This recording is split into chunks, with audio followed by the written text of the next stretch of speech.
How now, brown bureaucrats?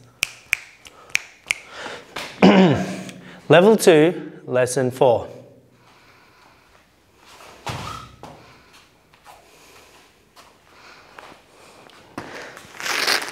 Okay, lateral evasion. This relates to, this is where we can start making angles, okay? You might hear in commentators talking about making angles, coaches talking about making angles. Well, this is where we can start making angles, okay? So we need to understand the two different sides of our opponent, the open side and the closed side. So if I have my partner Yves, he's an orthodox man, so he'll stand in his orthodox stance, okay? The two sides, the closed side is his lead. So if I move over to this side, I get a better gaze at his behind, okay? There's a lot of protection for him here. There's a lot of things that I can't hit. There's the back of his shoulder, the back of his head, the back of his leg. I'm not allowed to hit below the belt in boxing, okay? But if I move to this side, that is his open side, and that's where some of the juicier targets can be, but it's also one of the more dangerous sides to move to, because as I'm moving to that side, I have to go through his very dangerous right hand, and Yves's right hand is very dangerous. So as I'm stepping to this side, I might line up my center line with that right hand, and boom, there it's going to be. If I move to this side, for him to throw that lead hook with any authority, he needs to square up with me first.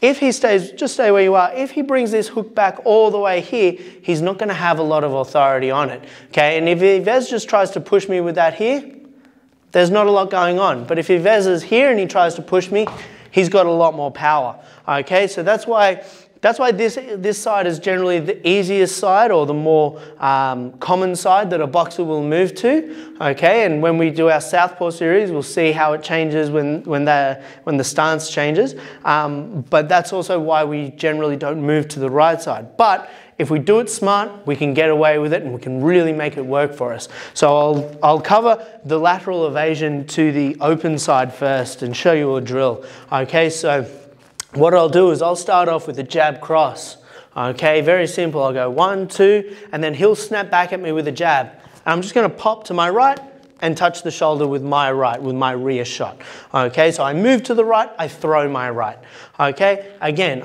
1, 2, pop, off to the side, all right? Really, really simple.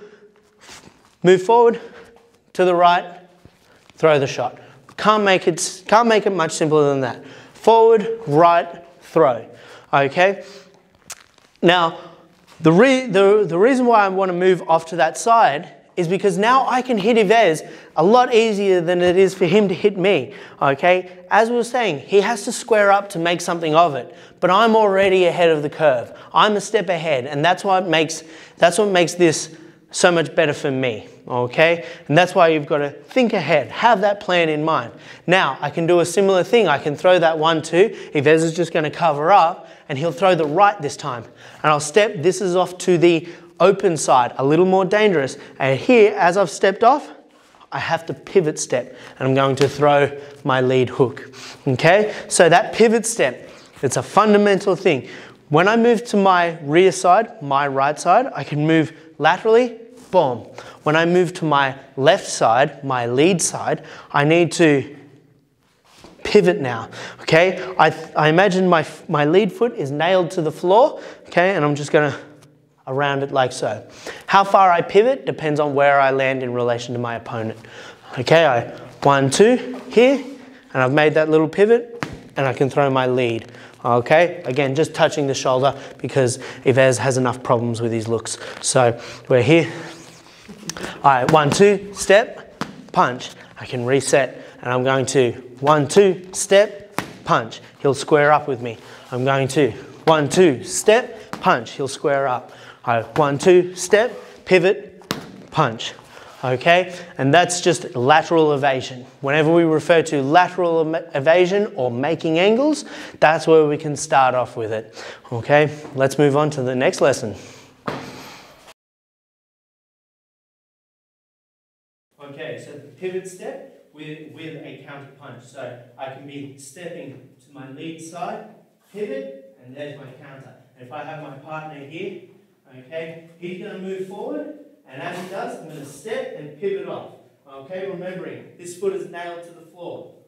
I don't need to move it, I just pivot on the ball of the foot, and then I'm going to throw a 1-2 to the shoulder. Okay, he'll move forward again. Okay, I'll step, pivot, 1-2.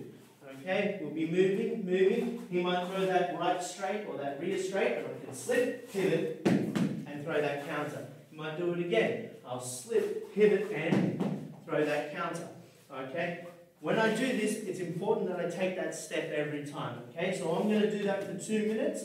Okay, with Yves trying to punch me, and then I'm going to throw back on Yves for 2 minutes. He'll slip, pivot, and counter onto my shoulder. Okay, 2 minutes each.